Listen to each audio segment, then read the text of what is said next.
We have been lying to ourselves. Every movie, every novel, every dream of a red sunset over a blue lake on Mars, it is all a beautiful, seductive fantasy. Terraforming, the word itself is a spell. It promises that we can take a dead, frozen, radiation-blasted rock and turn it into a second Eden. We will warm it, we will give it air, we will plant trees, we will watch our children run through Martian grass under a blue sky. It sounds like hope, it sounds like destiny, but here's the truth they don't tell you. Terraforming is not creation, it is war. It is the most violent, brutal, unforgiving act of ecological warfare ever conceived. And Mars, cold, silent, ancient Mars, will not surrender quietly. It will fight back, and it will win. We look at Mars through telescopes and see a desert, but deserts can bloom. We see red dust and think, add water, add heat, add life. It feels simple. It feels inevitable. But this is the arrogance of a species that has never truly controlled its own planet, let alone a dead one. Mars is not Earth. It is half our size. Its gravity is 1/3 of ours. Its atmosphere is a whisper, 100 times thinner than ours. The air is poison, 95% carbon dioxide. The temperature at its equator is colder than the worst winter in Antarctica. The poles are covered in dry ice, frozen carbon dioxide that sublimates into gas during summer. The soil is laced with perchlorates, a chemical that is toxic to every known plant and animal on Earth. This is not a garden, this is a graveyard, and we want to raise the dead. The sheer hubris of terraforming is staggering. We cannot stop a hurricane on Earth. We cannot reverse the desertification of the Sahara.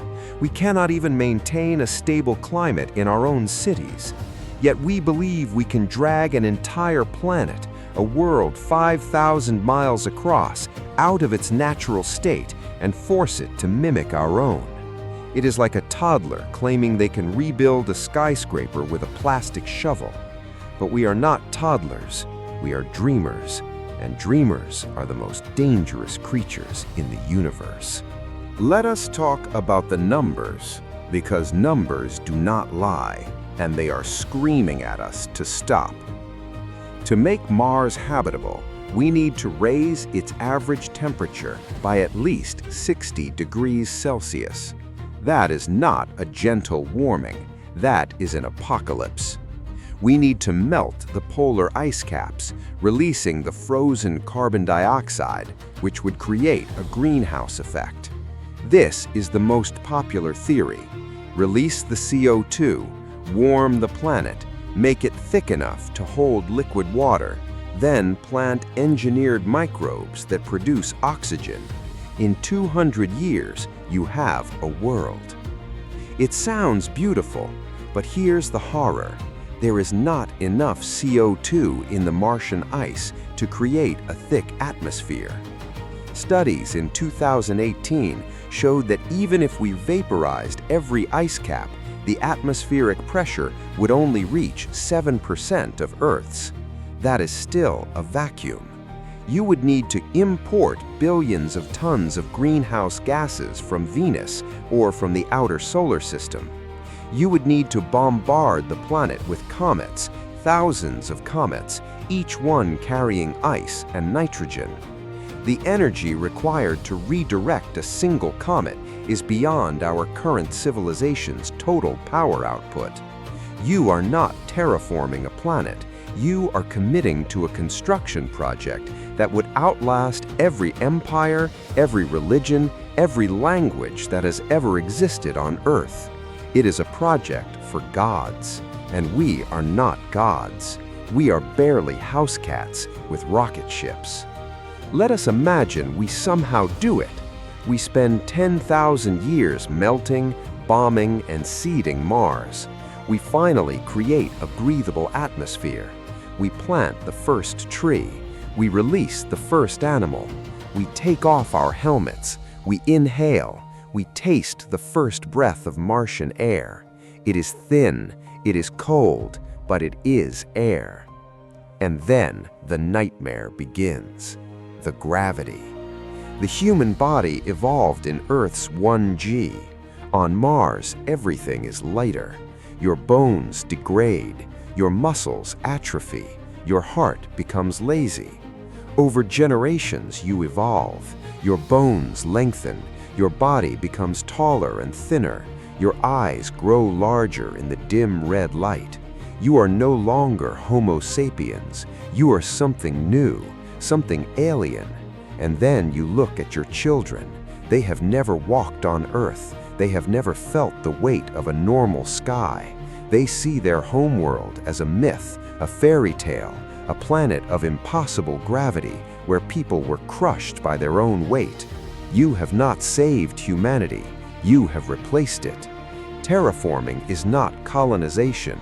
It is speciation.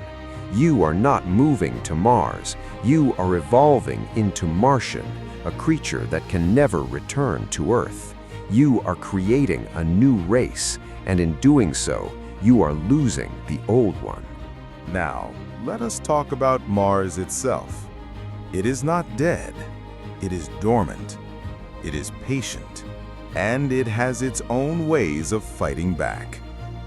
The perchlorates, that toxic chemical in the soil, are not just a problem for plants, they are a problem for water. When you melt the ice, the perchlorates dissolve. The water becomes toxic. You cannot drink it. You cannot grow crops in it. You would have to purify every drop, every acre, for thousands of years. And if you fail, if the filtration system breaks, the poison spreads. But there is a deeper horror. The Martian soil is covered in fine, jagged dust.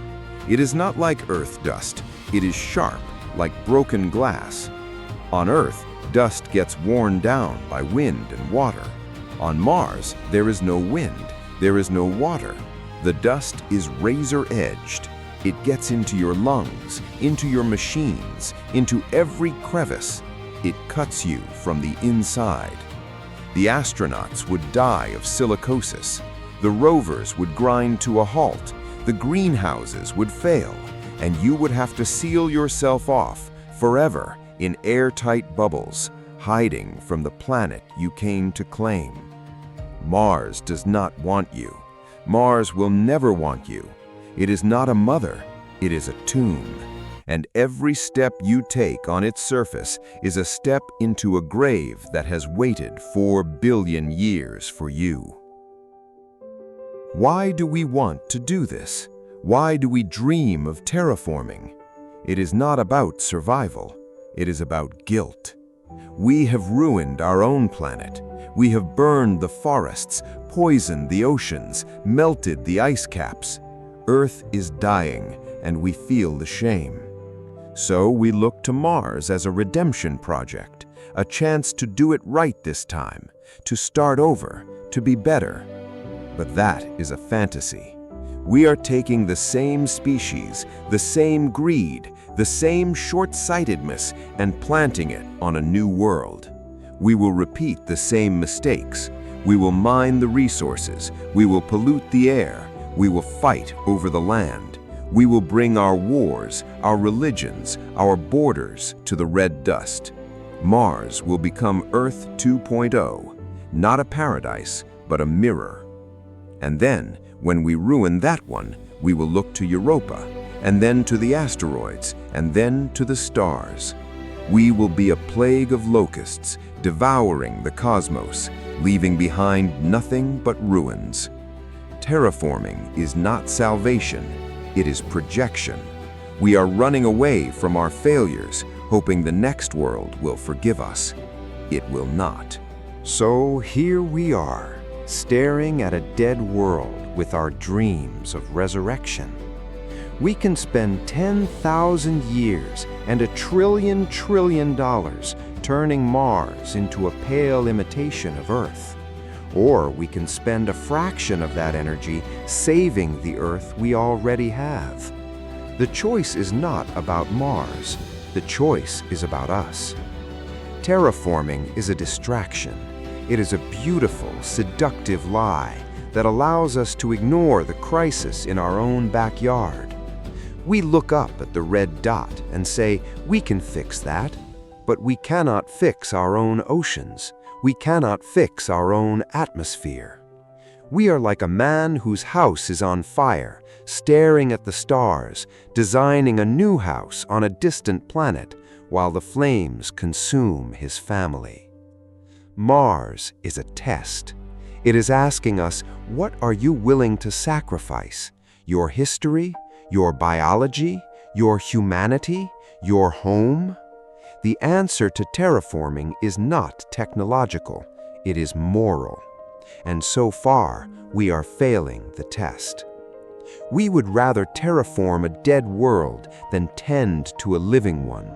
We would rather be gods of a red desert than gardeners of a blue ocean. And that is the deepest tragedy of our species. Mars waits. It has always waited. It watched the dinosaurs die. It watched the ice ages come and go.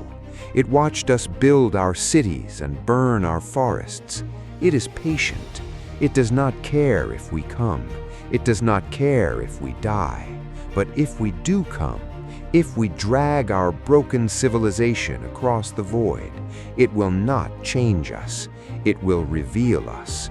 And what it reveals might be too terrible to face. The question is not, can we terraform Mars? The question is, should we be allowed to try? The red planet has no voice, but someday it will answer.